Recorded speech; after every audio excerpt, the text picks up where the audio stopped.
une parole de foi, une parole de vie, une parole d'espoir. Vous assistez à l'émission Parole de vie. Que le Dieu Tout-Puissant vous bénisse, à vous et à toute votre famille. Nous commençons l'émission Parole de vie. Vous savez, dimanche passé, nous avons prophétisé.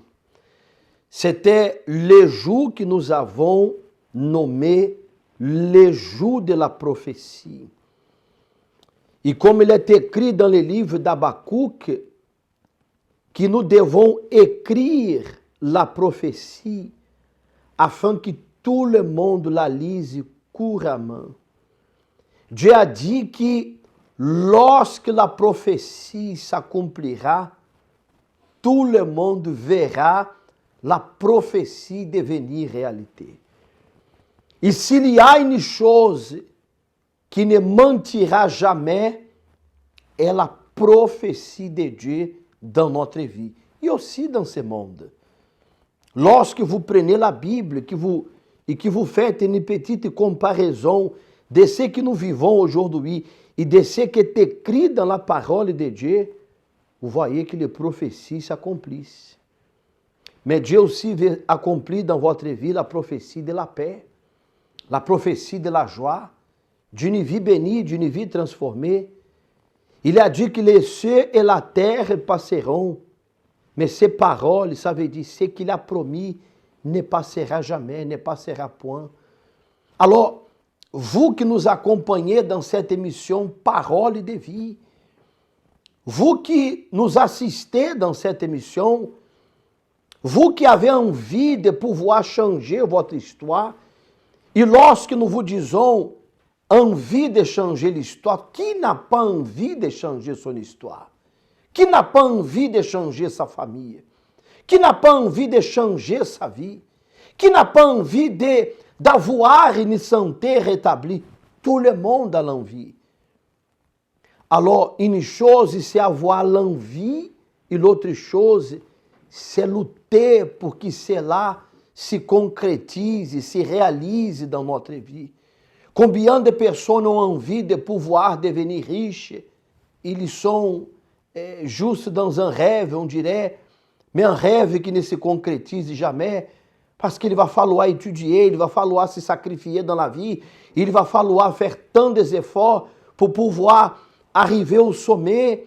Mais beaucoup de personnes veulent la facilité sans passer d'abord par le chemin qui s'appelle le sacrifice effort, par le chemin qui s'appelle les études, par le chemin qu'il va falloir parfois laisser d'aller dans un loisir avec les amis pour pouvoir rester chez vous en train d'étudier, en train de se concentrer à ce que vous désirez dans votre vie. Mais vous savez que Dieu est capable de faire la prophétie devenir réalité, comme je vous ai dit. S'il y a une chose qui ne mentira jamais, c'est la prophétie de Dieu. Mais vous savez, vous qui m'accompagnez en cet instant dans cette émission Parole de vie, il est écrit là, affichez là s'il vous plaît, Thessaloniciens, il est écrit comme ça, ne méprisez pas les prophéties. Ne méprisez pas les prophéties. Combien de personnes méprisent la prophétie que Dieu nous a faite? Dieu a dit à Ézéchiel de prophétiser dans la vallée de semences desséchées.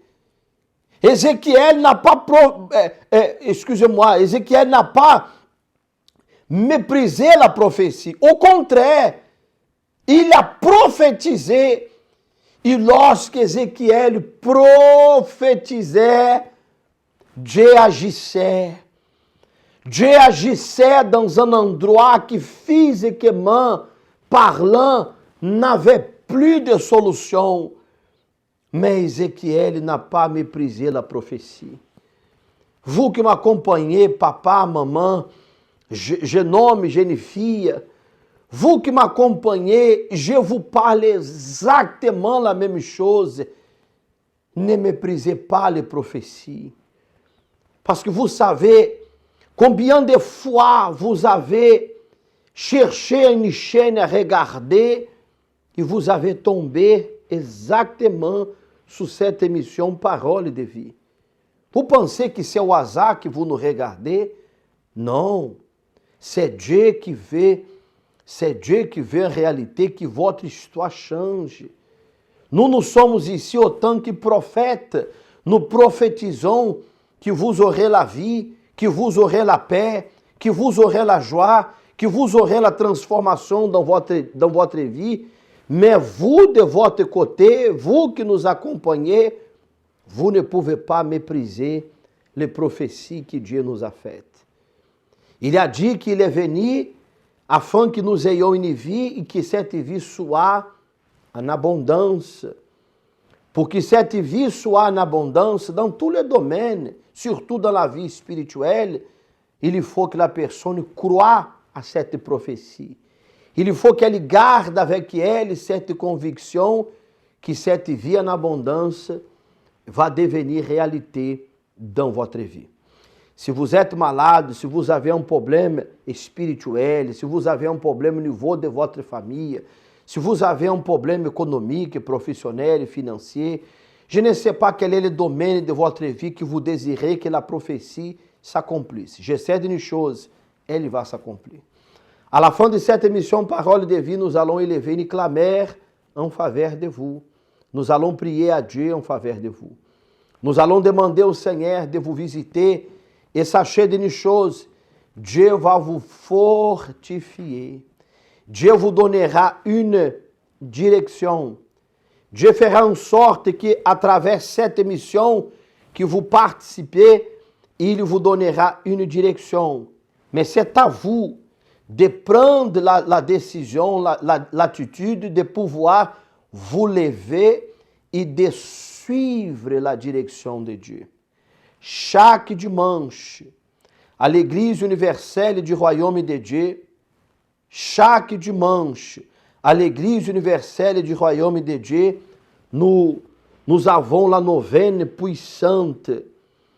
Nous avons cette grande réunion de foi, soit à 7 heures du matin ou à 10 heures du matin, afin que Dieu bénisse votre vie. Tous les jours, nous sommes ici afin de pouvoir vous accueillir, afin de pouvoir vous recevoir si vous avez besoin d'aide, si vous avez besoin d'une orientation. Tous les jours, nous sommes là pour pouvoir vous montrer que pour vous, il existe la solution. Si vous avez besoin d'aide, vous n'avez pas besoin de marquer rendez-vous, sauf si vous voulez marquer un rendez-vous. En tout cas, nous sommes ici de lundi au lundi, du matin jusqu'au soir, l'heure qui est autorisée à être ici à l'église. Nous sommes là pour pouvoir vous aider, vous accueillir, vous donner une orientation, prier pour vous, enfin, pour vous montrer que pour vous, il existe une solution. Vous allez acompanher un témoignage. Avant d'accompagner les témoignages, vous allez d'abord acompanher ce qui se passe chaque dimanche, la prière que nous réalisons ici à l'Église universelle du Royaume de Dieu. Nous profetizons que les portas soient ouvertes. Nous profetizons, soyez livres en ce moment. Nous profetizons que la porta du travail, que la porta de la victoire s'ouvre en ce moment. Nous profetizons, soyez touchés par le pouvoir de Dieu. Et de la même façon que Ezequiel prophétisait, Dieu agissait e Dieu agit dans votre vie, Dieu agit dans votre famille, Dieu agit dans votre dossier, Dieu agit dans vos affaires, dans vos démarches, Dieu agit dans votre vie en ce moment. Recevez la prophétie de la victoire, recevez la prophétie de la guérison, recevez la prophétie de la transformation, de la bénédiction dans votre foyer.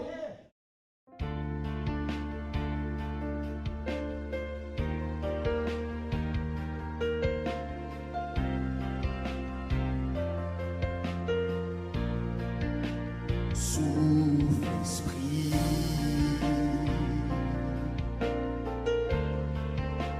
relève les affligés,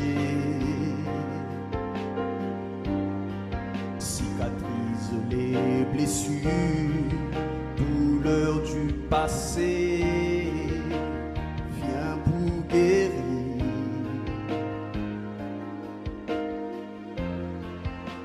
Souffle esprit.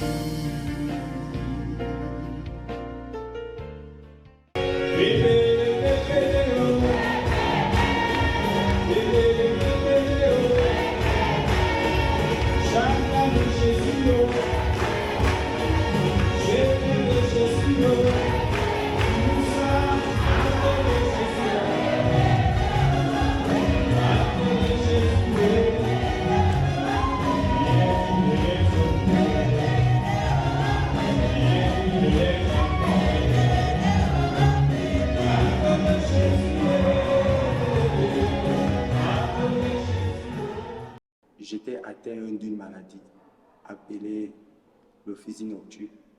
Donc je m'appelle Jérémie. Avant d'arriver à l'église universelle, j'ai fait une vie qui n'était pas agréable. Donc j'étais atteint d'une maladie appelée l'ophésie nocturne. Donc j'étais toujours là dans le monde en train de faire des choses. Au jour que cela est arrivé, c'était un vendredi.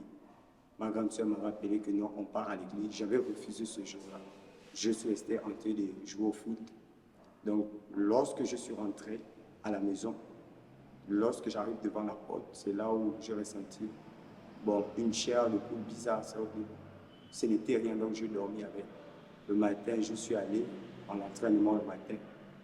Je n'ai pas pu m'entraîner parce que les genoux étaient déjà en train de me faire mal. Ça m'a donné une forte fièvre. Et après cela, on allait jouer un match. Je n'ai pas pu jouer ce match parce qu'au fur et à mesure que les heures passaient, la douleur augmentait. Et là où on m'a mené Dada chez moi à la maison, là où maman fait des choses, elle a frotté du citron sur mes genoux. Ça s'est un peu calmé. Et ensuite, je suis revenu au cap. Et maintenant, dans la nuit, ça s'est activé. Et après, quand je me suis levé aux environs de 9 heures par là, je n'arrivais plus à marcher. Je marchais comme un vieux de 100 et quelques. Donc, un vieillard. Donc, je marchais déjà, j'attrapais déjà la porte.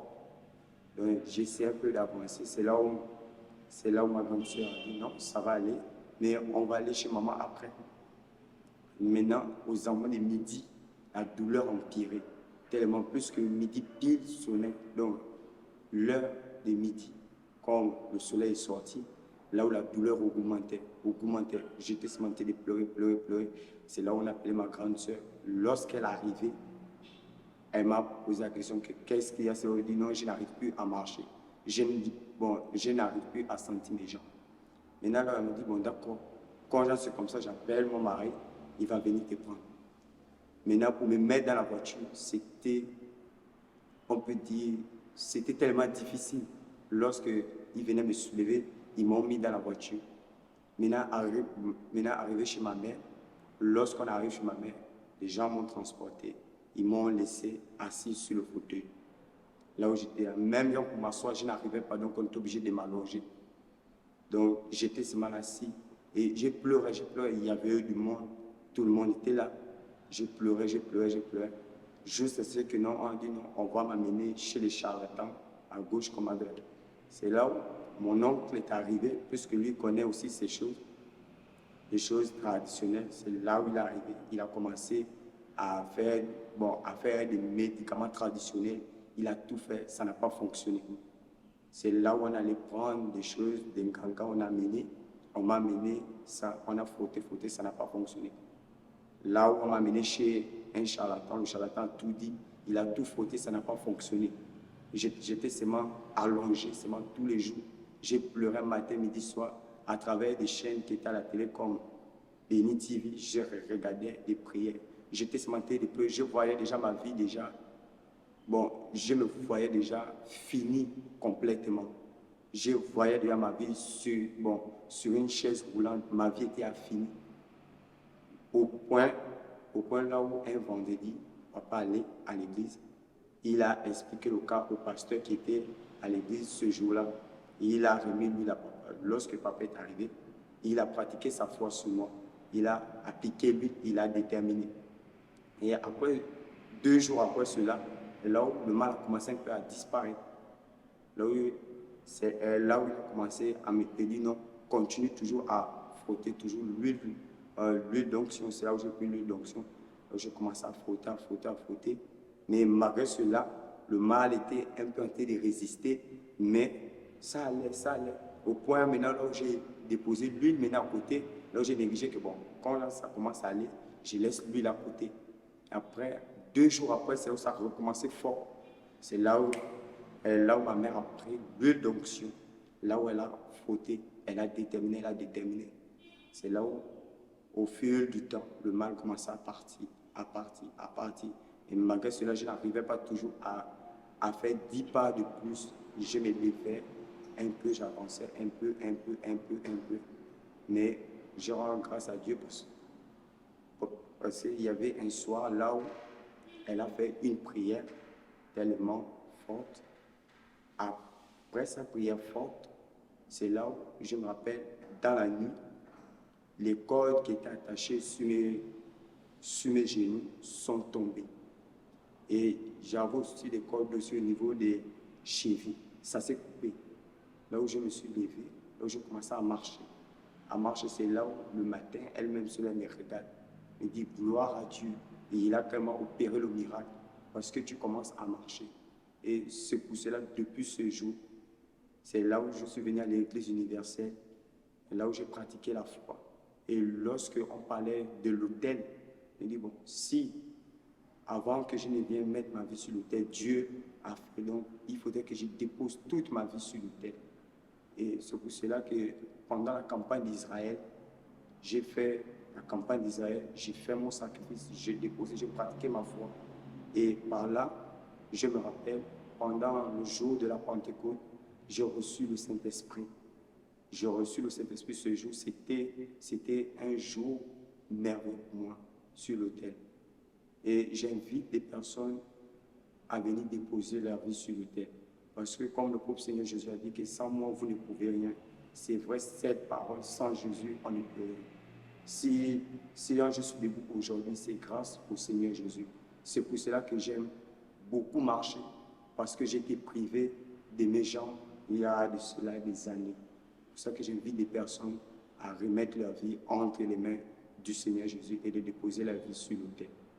Amen. Tout à l'heure, nous allons réaliser une prière en votre faveur. Mais remarquez bien le témoignage de ce jeune homme, Jérémie. Lui il avait un problème spirituel. Il vient de détailler son histoire, son cas, un problème spirituel. Et vous savez, mon ami, vous qui nous accompagnez, il y a les problèmes que nous avons, des problèmes quotidiens, des choses qui peuvent arriver, des choses qui, je ne vais pas vous dire normal, pour ne pas être d'accord avec un problème quelconque. Mais des choses qui arrivent dans la vie de n'importe quelle personne. Si vous marchez trop dans le soleil, peut-être vous aurez un maux de tête. Si vous avez la tension ou la diabète, il va falloir contrôler, veiller sur votre santé.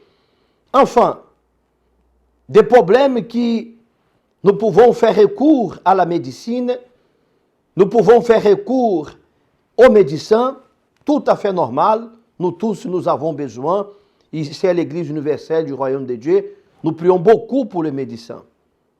Domaine de la médecine, afin qu'ils puissent toujours être là pour pouvoir aussi nous aider lorsqu'on aura besoin.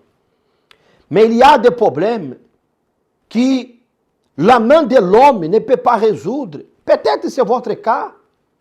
Vous avez déjà essayé avec les médicaments, vous avez déjà essayé le côté traditionnel, jusqu'à présent rien.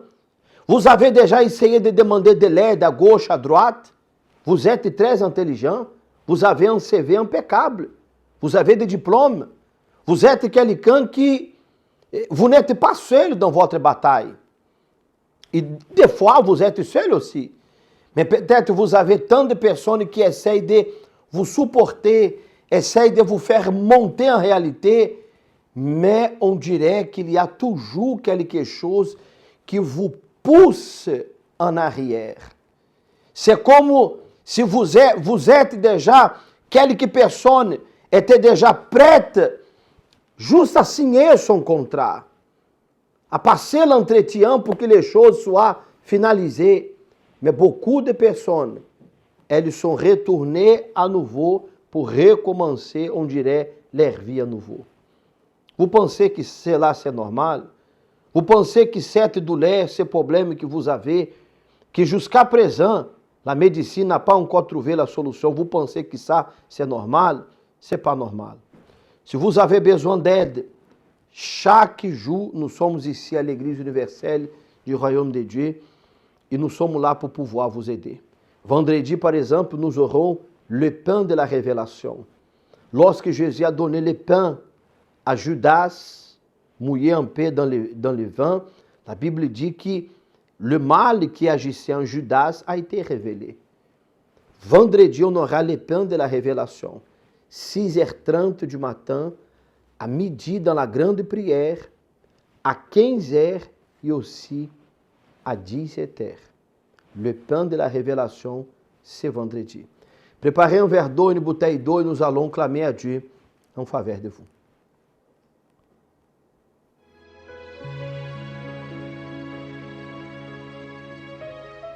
La prière est le lien qui nous unit à Dieu. À travers elle, nous nous libérons des chaînes qui nous emprisonnent, de la mort qui nous persécute, et nous trouvons la véritable raison de vivre. C'est le moment de la prière. Nous allons parler avec Dieu. Seigneur notre Dieu et notre Père, le Dieu créateur, le Dieu qui nous a dit que tout est possible. Tu nous as laissé cette prophétie, cette promesse, en disant que tout est possible. Seigneur, je prophétise sur la vie de ces celles qui nous accompagnent dans cette émission Parole de Vie. Il y a des personnes qui sont arrivées, mon Dieu, au fond du puits, là dans l'abîme. Il y a des gens qui ne supportent plus la souffrance qui est dans sa vie. Il y a des personnes, oh Dieu, que si toi tu ne viens pas maintenant à son secours, les retirer de cette situation, il y a des gens qui ne savent plus ce qu'elle fera de sa vie. Alors mon Dieu, étends ta main, Seigneur, étends ta main en direction de cet homme et cette femme et enlève la souffrance, enlève cette douleur, la douleur physique et la douleur de l'âme. Enlève, Seigneur, la dépression, la oppression. Enlève cette pensée suicidaire, mon Dieu, et délivre à toutes ces personnes qui nous accompagnent en ce moment. Soyez délivrés, mon ami. Recevez la paix, recevez la joie, recevez la force, recevez la bénédiction de Dieu en cet instant. Je vous bénis à vous et à toute votre famille et je détermine que votre vie soit bénie. Au nom du Père, du Fils et du Saint-Esprit, ó Dieu, consagre et bénis le verre d'eau, la bouteille d'eau, et lorsque cette personne boira un peu de cette eau consacrée, bénie, qu'elle soit fortifiée. Au nom de Jésus. Amen et grâce à Dieu. Amen. Vous êtes bénis au nom du Seigneur Jésus. Buvez un peu de cette eau bénie, recevez la force de Dieu, et dimanche prochain, dimanche 17, nous aurons à l'Église universelle du Royaume de Dieu le 10e dimanche de la prophétie. Et nous allons bénir la vie de tous ceux qui feront la rentrée scolaire. Nous allons bénir la vie du professeur, de la maîtresse, nous allons bénir la vie de tous les élèves. Nous allons déterminer que Dieu vous accorde sagesse, intelligence, afin que la rentrée scolaire soit pour vous une grande bénédiction. Invitez vos enfants, maman, papa, invitez vos proches et soyez avec nous dimanche prochain, 17, le 17 septembre, soit à 7h du matin ou à 10h du matin, pour recevoir cette bénédiction toute spéciale. Dieu vous bénisse. Quand vous regardez autour de vous, vous voyez que tout le monde semble être heureux. Vous aussi, vous aimeriez avoir ce bonheur, mais vous ne l'avez pas à cause d'un problème que vous ne pouvez pas résoudre. Chaque humain affronte des situations qui sont difficiles, mais dans de nombreux cas, peu importe à quel point vous essayez, vous voyez que seul, vous ne pourrez jamais les surmonter. Quelle est la situation qui enlève votre paix, votre santé fragile ou celle des membres de votre famille, la division dans votre foyer, les portes qui sont fermées, les vices?